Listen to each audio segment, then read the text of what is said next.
भगवान श्री राम ने बताया मृत्यु के बाद आत्मा 13 दिन तक घर में क्यों रहती है। एक बार की बात है, प्रभु श्री राम और माता सीता चित्रकूट धाम में विहार कर रहे थे। शांत पवित्र वातावरण में दोनों विश्राम कर रहे थे। तभी माता सीता के मन में एक अत्यंत जिज्ञासु प्रश्न निर्माण हुआ। वे विनम्रता से प्रभु श्री राम से पूछ बैठी, नाथ, क्या मैं आपसे एक प्रश्न पूछ सकती हूँ? भगवान श्री राम ने मुस्कुराते हुए कहा, देवी, आपके मन में जो भी प्रश्न हो निसंकोच पूछिए। माता सीता ने कहा, प्रभु, मैं जानना चाहती हूँ कि जब किसी प्राणी की मृत्यु हो जाती है तो ऐसा क्यों कहा जाता है कि उसकी आत्मा 13 दिनों तक अपने घर और संसार में बनी रहती है? क्या यह सत्य है? यदि हाँ, तो ऐसा क्यों होता है? वह आत्मा इन दिनों में क्या अनुभव करती है? क्या वह अपने स्नेहीजनों को देख सकती है? भगवान श्री राम गंभीर हो गए। उन्होंने कहा कि जानकी, आपने जो प्रश्न पूछा है वह केवल आपका नहीं है, ये प्रश्न समस्त संसार को मार्गदर्शन देने वाला है। इस विषय को जानना सभी के लिए आवश्यक है, क्योंकि जीवन और मृत्यु के रहस्य से अनभिज्ञ रहना अज्ञान के अंधकार में भटकने जैसा है। मैं इस रहस्य को आपको अवश्य समझाऊंगा। कहा जाता है कि मृत्यु के 24 घंटे बाद आत्मा अपने घर वापस आती है, अपने परिवार, अपने प्रियजनों और उन स्थानों को देखने जहां उसने अपना संपूर्ण जीवन व्यतीत किया है। लेकिन क्यों? क्या उसे अपनी मृत्यु का आभास होता है? क्या वह अपने परिवार के दुख और विलाप को महसूस कर सकती है? और मृत्यु के बाद आत्मा को अपने कर्मों के फल कैसे प्राप्त होते हैं? ये रहस्य स्वयं मृत्यु के देवता यमराज ने एक बार देवर्षि नारद को बताया था। यमलोक के अधिपति यमराज ने बताया कि आत्मा का यह सफर केवल शारीरिक मृत्यु का अंत नहीं, बल्कि एक नए प्रारंभ की ओर बढ़ने की प्रक्रिया होती है। आज के इस प्रवचन में हम आपको वही कथा सुनाने जा रहे हैं जो स्वयं यमराज ने नारद जी को सुनाई थी। ये कहानी आपको मृत्यु के बाद आत्मा के अनुभवों और उसके वास्तविक सत्य को समझने में मदद करेगी। एक बार मृत्यु के देवता यमराज यमपुरी में अपने सिंहासन पर विराजमान थे। चारों ओर दिव्य प्रकाश फैला हुआ था। यमलोक के दूत अपने कार्यों में व्यस्त थे। तभी वहां देवर्षि नारद का आगमन हुआ। उनके हाथ में दिव्य वीणा थी और मुखमंडल पर तेज झलक रहा था। उन्होंने यमराज को प्रणाम किया। यमराज ने मुस्कुराते हुए उनका स्वागत किया और बोले, देवर्षि, आज आपके आगमन का क्या कारण है? मुझे प्रसन्नता है कि आप यमलोक पधारे। कहिए, कैसे आना हुआ? नारद मुनि ने विनम्रता से उत्तर दिया, धन्यवाद प्रभु।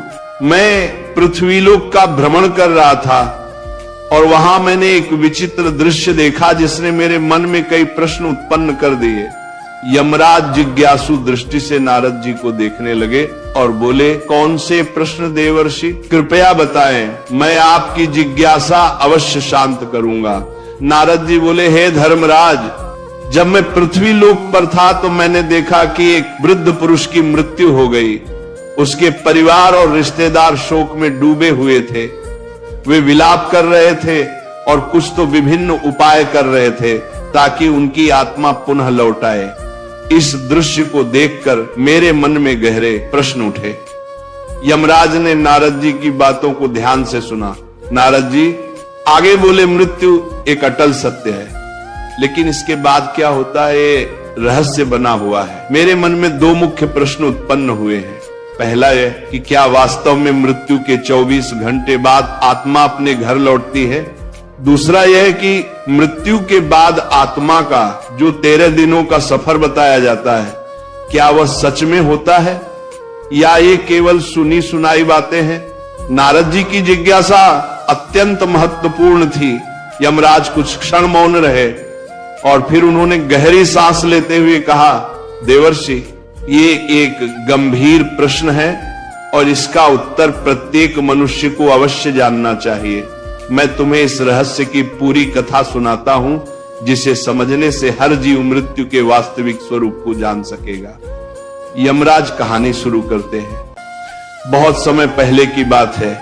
एक गांव का एक युवा जिसका नाम आलोक था, बचपन से ही धार्मिक प्रवृत्ति का था। वह प्रतिदिन तुलसी में जल चढ़ाता, सुबह शाम पूजा पाठ करता और सदा ईश्वर का स्मरण करता। उसके परिवार में उसके पिता, पत्नी और एक छोटा सा बच्चा था। मां का देहांत कई वर्षों पहले हो चुका था और अब उसके पिता भी लंबे समय से बीमार थे। समय बीतता गया और एक दिन उसके पिता ने भी इस संसार को छोड़ दिया। ये घटना आलोक के लिए असहनीय थी। उसने अपने पिता का विधि पूर्वक अंतिम संस्कार किया, लेकिन उसके मन में अनेकों प्रश्न उभरने लगे। मृत्यु के बाद आत्मा का क्या होता है? क्या आत्मा वास्तव में घर लौटती है? यदि हां तो क्यों? इन प्रश्नों के उत्तर खोजने के लिए वह एक आध्यात्मिक यात्रा पर निकल पड़ा। कई गांवों और जंगलों से होते हुए अंततः वह एक आश्रम पहुंचा, जहां एक तेजस्वी संत ध्यानमग्न थे। आलोक ने उनके चरणों में गिरकर पूछा, गुरुदेव, मृत्यु के बाद आत्मा का क्या होता है? क्या यह सच है कि मृत्यु के 24 घंटे बाद आत्मा अपने घर लौटती है? संत मुस्कुराए और बोले, बेटा, यदि तुम इस रहस्य को सच में समझना चाहते हो तो तुम्हें इस जंगल में और आगे बढ़ना होगा। वहां तुम्हारे सभी प्रश्नों के उत्तर तुम्हारा इंतजार कर रहे हैं। आलोक ने श्रद्धा से सिर झुकाया और कहा, गुरुदेव, मैं ये यात्रा करने के लिए तैयार हूं, कृपया मुझे मार्ग दिखाइए।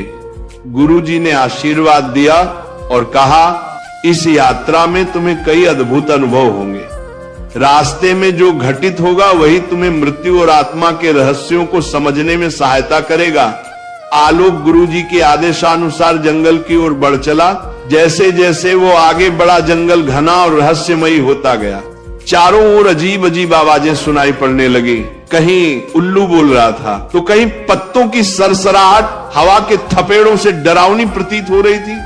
जंगल का ये भयंकर और डरावना रास्ता उसे डरा जरूर रहा था, लेकिन उसके मन में उठ रही जिज्ञासा कहीं अधिक बलवान थी। वह निडर होकर चलता गया और कुछ दूरी पर उसे एक विशाल पीपल का वृक्ष दिखाई दिया, लेकिन ये कोई साधारण वृक्ष नहीं था।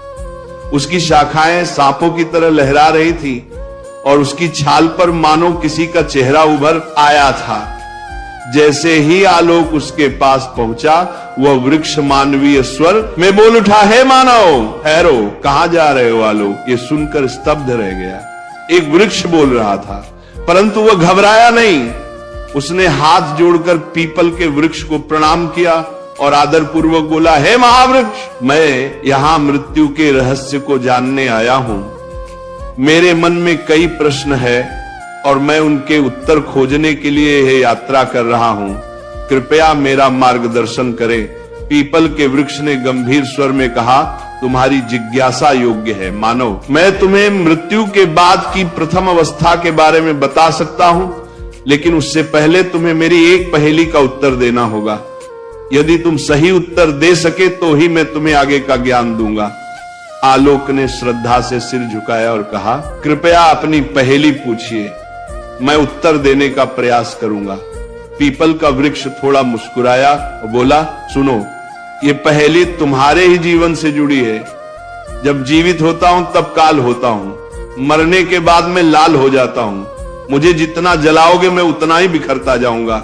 बताओ मैं कौन हूं? आलोक ने ध्यानपूर्वक सुना और सोच में पड़ गया। ये पहेली साधारण नहीं थी। वह कुछ देर तक विचार करता रहा। उसके मन में कई वस्तुओं के विचार आए, लेकिन फिर अचानक उसका ध्यान एक वस्तु की ओर गया जिसका प्रयोग वह प्रतिदिन अपने घर के हवन और पूजा में करता था। उसकी आंखों में चमक आ गई। उसने पीपल के वृक्ष की ओर देखा और आत्मविश्वास से उत्तर दिया, इसका उत्तर कोयल है। जब कोयल जीवित रहता है तो वह काला होता है, जलने के बाद वह लाल हो जाता है और धीरे धीरे बिखरकर राख में बदल जाता है। जैसे ही अरब ने यह उत्तर दिया, पीपल के वृक्ष की शाखाएं इकाई हिलने लगी। चारों ओर हवा तेजी से बहने लगी और वृक्ष ने स्वर को गंभीर करके कहा, सत्य कहा वत्स, तुमने मेरी पहेली का सही उत्तर दिया है। अब मैं तुम्हें मृत्यु के बाद की प्रथम अवस्था के बारे में बताऊंगा, ध्यानपूर्वक सुनो। पीपल के वृक्ष ने आगे कहा, बेटा, जब शरीर नष्ट हो जाता है तब आत्मा एक भ्रम की स्थिति में आ जाती है। उसे समझ ही नहीं आता कि वह मुक्त हुई है या किसी बंधन में है। यह मृत्यु के बाद के पहले 24 घंटे की सबसे रहस्यमय अवस्था होती है। आलोक ध्यान से सुन रहा था, लेकिन उसके मन में और जिज्ञासा जाग उठी। उसने हाथ जोड़कर पूछा, कृपया विस्तार से समझाइए, मृत्यु के तुरंत बाद आत्मा को क्या अनुभव होता है? पीपल ने गहरी सांस ली, मानो किसी पुरातन स्मृति को जागृत कर रहा हो, और फिर कहा, जब मृत्यु होती है तो आत्मा शरीर से अलग हो जाती है, परंतु पहले ही क्षण में आत्मा को यह समझ नहीं आता कि वह देह से मुक्त हो गई है। वह स्वयं को जीवित ही मानता है। यह ठीक वैसा ही है जैसे कोई गहरी नींद में हो और अचानक नींद टूट जाए, परंतु उसे यह भान ना हो कि वह जाग चुका है। आत्मा उसी स्थिति में भटकती रहती है। आलोक ने चकित होकर पूछा, क्या आत्मा को अपना मृत शरीर दिखाई देता है? पीपल ने कहा, हाँ, बहुत बार आत्मा अपने ही मृत शरीर को देखती है। वो अपने परिवार को रोते बिलखते देखती है। वो उनसे बात करने की कोशिश करती है, उन्हें छूने का प्रयास करती है, लेकिन कोई उसकी आवाज नहीं सुन सकता, कोई उसके स्पर्श को महसूस नहीं कर सकता। ये आत्मा के लिए सबसे बड़ा भ्रम और पीड़ा का क्षण होता है। इन पहले कुछ घंटों में आत्मा का सबसे अधिक मोह अपने घर परिवार से रहता है। वह अपने प्रियजनों के आसपास ही घूमती रहती है। कई आत्माएं घर में ही रुकी रहती हैं, अपने परिवार के लोगों को देखती हैं, लेकिन वे कुछ कर नहीं पाती। कभी कभी आत्मा को यह आभास भी होता है कि वो अभी भी जीवित है, उसे भूख लगती है, प्यास लगती है, लेकिन जब वह भोजन की ओर बढ़ती है तो पाती है कि वह खा नहीं सकती। जब वह अपने प्रियजनों को गले लगाने का प्रयास करती है तो पाती है कि वह उसे महसूस नहीं कर सकती। यह स्थिति आत्मा के लिए सबसे अधिक कष्टदायक होती है। आलोक की आंखों में विस्मय और करुणा दोनों झलक उठे। उसने पूछा, क्या आत्मा को अपने कर्मों का आभास होने लगता है? पीपल का स्वर और गंभीर हो गया और उसने आगे कहा, हाँ, जैसे जैसे समय बीतता है आत्मा को धीरे धीरे अपने कर्मों का आभास होने लगता है। यदि उसके जीवन में अच्छे कर्म थे तो उसे भीतर से शांति अनुभव होती है, लेकिन यदि उसने बुरे कर्म किए थे, किसी का दिल दुखाया था, अधर्म किया था, तो वह पीड़ा से भर उठती है। उसे अपने ही पापों का बोझ महसूस होने लगता है।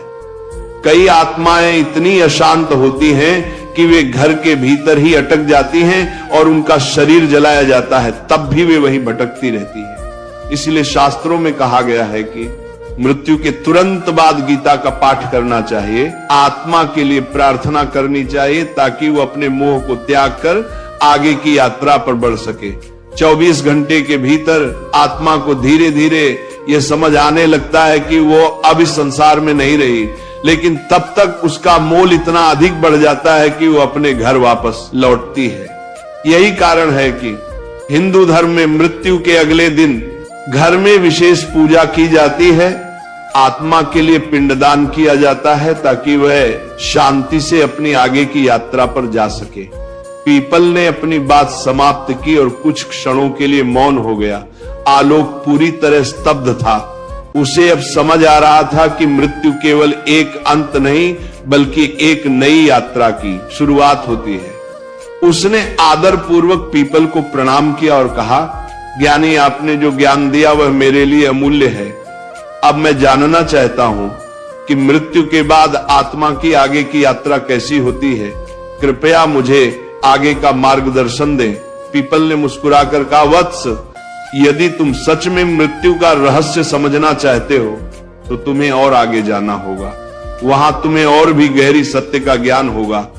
आलोक ने सिर झुकाया और आलोक अपनी यात्रा में आगे बढ़ता गया। जंगल गहरा होता जा रहा था। पक्षियों की आवाजें धीरे धीरे कम होती जा रही थी और चारों ओर एक रहस्यमय शांति छा गई थी। तभी उसे एक विशाल काले रंग का कौवा दिखाई दिया। वह कौवा आम पक्षियों से कहीं बड़ा और अद्भुत था। उसकी आंखें जलती हुई अंगारों जैसी प्रतीत हो रही थी और उसके पंखों से एक दिव्य आभा निकल रही थी। आलोक कौवे के पास गया और हाथ जोड़कर प्रणाम किया। कौवा अपनी भारी और गंभीर आवाज में बोला, वत्स तुम कौन हो और इस गहरे जंगल में क्या कर रहे हो? आलोक ने सर झुकाकर उत्तर दिया, यह दिव्य पक्षी, मैं मृत्यु के रहस्यों को जानने के लिए इस यात्रा पर निकला हूं।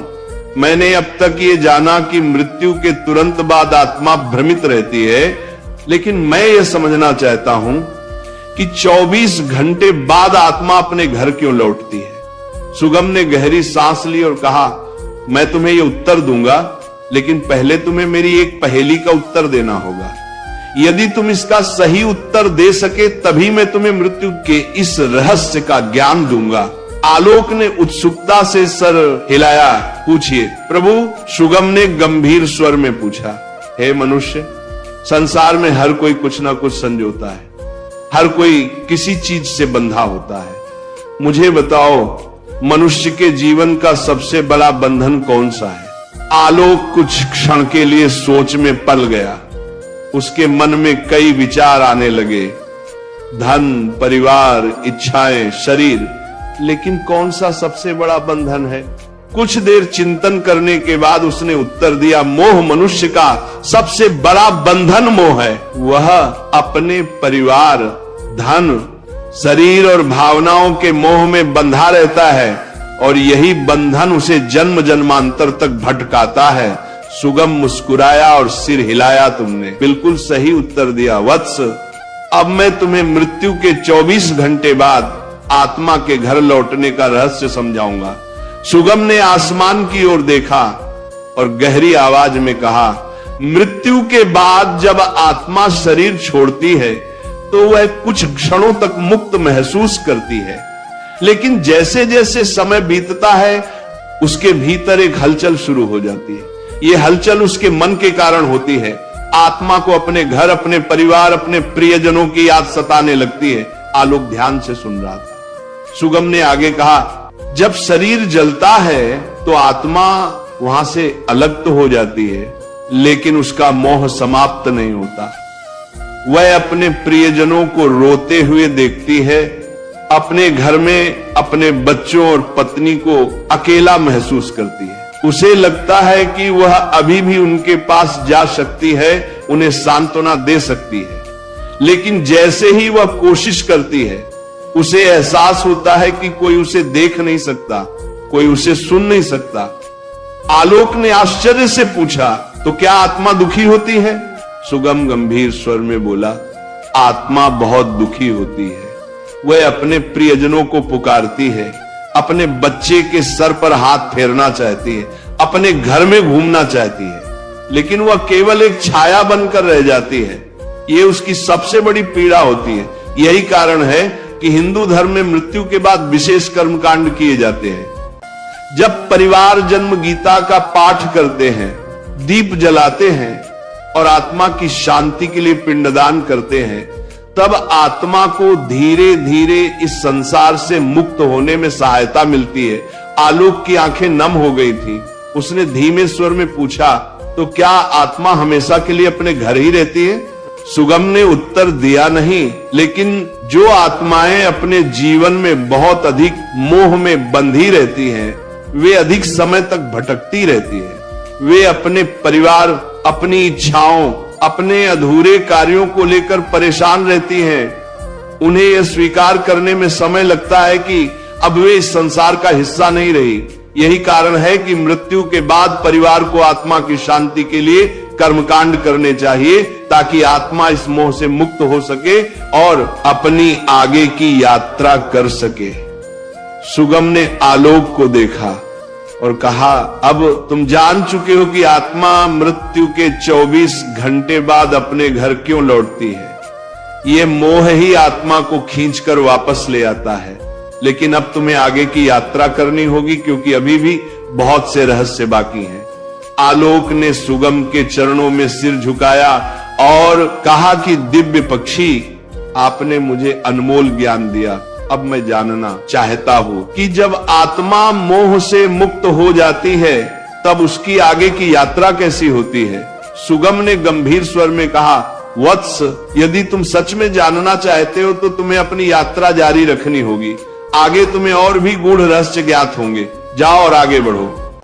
आलोक ने सिर झुकाया और अब अपनी यात्रा के तीसरे पड़ाव पर पहुंच चुका था।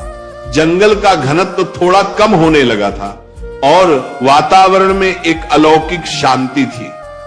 पक्षियों का मधुर गान, मंद मंद बहती हवा और चारों ओर हरी भरी भूमि, यह स्थान किसी दिव्य लोक का आभास करा रहा था।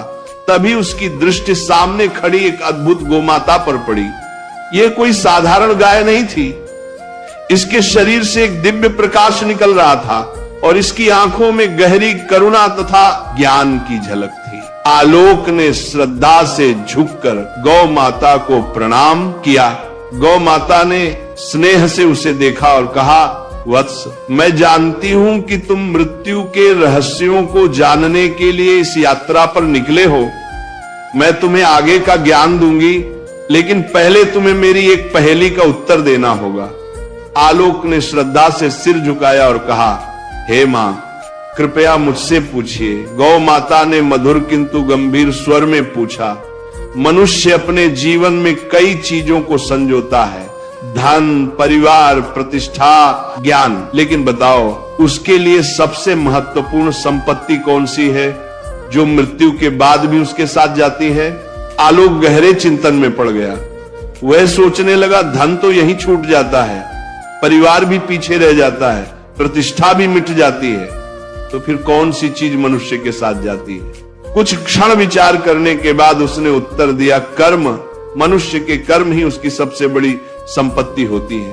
धन, परिवार और प्रतिष्ठा सब यहीं छूट जाते हैं, लेकिन अच्छे या बुरे कर्म उसकी आत्मा के साथ जाते हैं और उसकी आगे की यात्रा तय करते हैं। गौ माता मुस्कुराई और सर हिलाया। तुमने सही उत्तर दिया वत्स। मैं तुम्हें मृत्यु के तीसरे चरण का रहस्य बताऊंगी। गौ माता ने अपनी आंखें बंद की और उनके चारों ओर एक दिव्य आभा फैल गई। उन्होंने गहरे स्वर में कहना शुरू किया, जब आत्मा मृत्यु के बाद अपने मोह से मुक्त हो जाती है, तब उसका सामना अपने कर्मों से होता है। आत्मा को अपने संपूर्ण जीवन का प्रतिबिंब दिखाई देता है। उसने जो अच्छे कर्म किए होते हैं वे उसे प्रकाश की ओर ले जाते हैं, और जो बुरे कर्म किए होते हैं वह उसे अंधकार की ओर धकेलते हैं। आलोक ध्यानपूर्वक सुन रहा था। गौ माता ने आगे कहा, यदि आत्मा ने जीवन भर अच्छे कर्म किए हैं, दान, गौ सेवा, भजन, सत्संग, दूसरों की सेवा, तो वह शीघ्र ही स्वर्ग की ओर बढ़ती है। वहां उसे दिव्य सुख मिलता है, जहां न पीड़ा होती है न दुख। लेकिन यदि उसने पाप किए हैं, अत्याचार, छल, क्रोध, अहंकार, हिंसा, तो उसे यमलोक में जाना पड़ता है, जहां उसके कर्मों के अनुसार उसे दंड भोगना पड़ता है। आलोक ने प्रश्न किया, हे माता, क्या मनुष्य अपने कर्मों को बदल सकता है? क्या मृत्यु के बाद उसका भाग्य तय हो जाता है?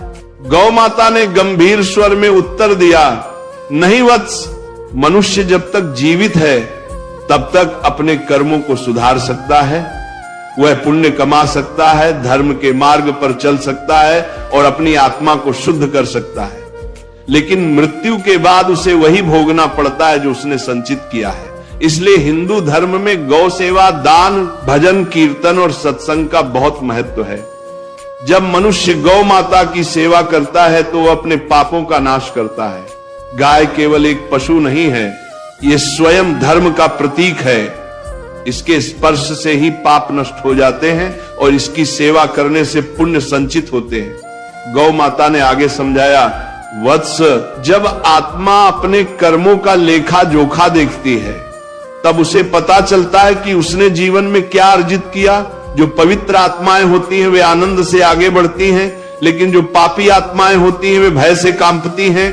वे सोचती हैं कि यदि उन्हें दूसरा जन्म मिले तो वे अपने जीवन को सुधार लेंगे, लेकिन तब तक बहुत देर हो चुकी होती है। आलोक की आंखों में चिंता झलकने लगी। उसने श्रद्धा से कहा, हे गौ माता, आपने मुझे एक बहुत बड़ा ज्ञान दिया है।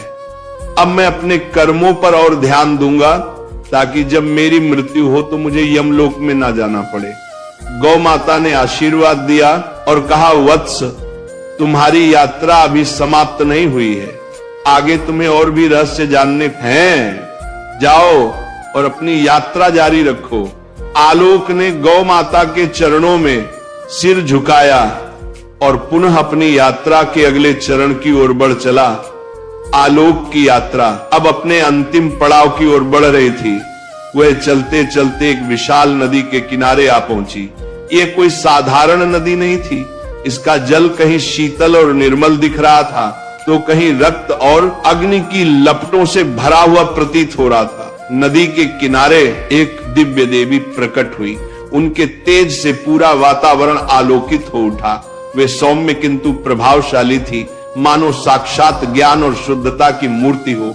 आलोक ने श्रद्धा से झुककर उन्हें प्रणाम किया।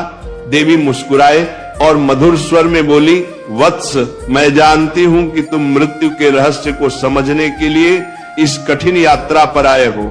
मैं तुम्हें वैतरणी नदी का रहस्य बताऊंगी, लेकिन पहले तुम्हें मेरी एक पहेली का उत्तर देना होगा। आलोक ने सर झुकाकर कहा, हे मां, कृपया पूछिए। देवी ने गंभीर स्वर में पूछा, बताओ वत्स, इस संसार में मनुष्य का सबसे बड़ा भ्रम क्या है? आलोक कुछ क्षण सोचता रहा, फिर उसने उत्तर दिया, मां, मनुष्य का सबसे बड़ा भ्रम यह है कि वह सोचता है कि यह शरीर और यह संसार अस्थायी है। वह मृत्यु को भूलकर सांसारिक मोह में डूबा रहता है। लेकिन जब मृत्यु का समय आता है, तब उसे समझ में आता है कि यह सब नश्वर है, केवल आत्मा अमर है। देवी मुस्कुराई और कहा, वत्स, तुमने सत्य को पहचान लिया। अब मैं तुम्हें वैतरणी नदी के रहस्य का ज्ञान दूंगी। देवी ने समझाया, वत्स, ये वैतरणी नदी है। ये यमलोक और पितरों के बीच बहती है। ये आत्मा के लिए अंतिम परीक्षा होती है। जिन्होंने अपने जीवन में पुण्य किए होते हैं, वे इसे आसानी से पार कर लेते हैं और स्वर्ग या मोक्ष की ओर बढ़ जाते हैं। लेकिन जिन्होंने पाप और अधर्म किया होता है, उनके लिए यह नदी अग्नि और रक्त से भरी हुई प्रतीत होती है। वे इसमें फंस जाते हैं और छटपटाते रहते हैं। आलोक भय और विस्मय से यह दृश्य देख रहा था। उसने प्रश्न किया, मां, आत्मा के लिए यह नदी इतनी महत्वपूर्ण क्यों है? देवी ने उत्तर दिया, वत्स, यह नदी आत्मा की अंतिम परीक्षा है। यह उसके जीवन के कर्मों का प्रतिबिंब है। जिन्होंने गौ सेवा, दान, पुण्य और धर्म का पालन किया, उनके लिए यह नदी निर्मल जल की धारा बन जाती है। वे इसे पार कर मोक्ष या स्वर्ग की ओर बढ़ते हैं। लेकिन जिन्होंने अधर्म, पाप और अन्याय किया, उनके लिए यह नदी एक भयंकर यातना का स्थान बन जाती है। वे इसमें फंस जाते हैं और तब तक कष्ट भोगते हैं जब तक उनके पापों का नाश नहीं हो जाता। आलोक ये सुनकर गंभीर हो गया। उसने प्रश्न किया, मां, आत्मा इस नदी को कैसे पार कर सकती है? देवी ने कोमलता से समझाया, वत्स, आत्मा केवल सच्चे ज्ञान, भक्ति और अच्छे कर्मों के आधार पर इस नदी को पार कर सकती है। जीवन में गौ सेवा, दान, धर्म, कर्म, सत्य आचरण और भक्ति करने वाले सहज ही इसे पार कर जाते हैं। विशेषकर गौदान, गाय का दान करने वालों के लिए यह नदी एक सरल मार्ग बन जाती है, क्योंकि गौ माता धर्म का प्रतीक है और जो उसकी सेवा करता है वह अपने पापों को नष्ट कर सकता है। आलोक यह सुनकर चकित रह गया। उसने एक और प्रश्न किया, मां, यदि कोई व्यक्ति जीवन में अच्छे कर्म ना करे तो क्या वह कभी इस नदी को पार नहीं सकता? देवी ने गंभीर स्वर में उत्तर दिया, वत्स, ब्रह्मांड कर्मों के नियम से चलता है। यदि आत्मा वैतरणी को पार कर ले तो वह स्वर्ग की ओर बढ़ती है। यदि नहीं तो उसे यमलोक में न्याय के लिए भेजा जाता है, जहां उसके कर्मों का हिसाब होता है। जो आत्माएं इसे पार नहीं कर पाती, वे भटकती रहती हैं। वे पुनर्जन्म के चक्र में फंस जाती हैं और कई जन्मों तक कष्ट सहती हैं। आलोक की आंख खुल चुकी थी। उसने देवी को प्रणाम किया और कहा, हे मां, आपने मुझे सत्य का ज्ञान दिया। अब मैं अपने जीवन को और भी पवित्र बनाऊंगा ताकि मेरी आत्मा मृत्यु के बाद सही मार्ग पर चल सके। देवी ने आशीर्वाद दिया और कहा, वत्स, तुम्हारी यात्रा पूरी हुई। जाओ और इस ज्ञान को संसार तक पहुंचाओ ताकि लोग मृत्यु से पहले जीवन को समझ सके। आलोक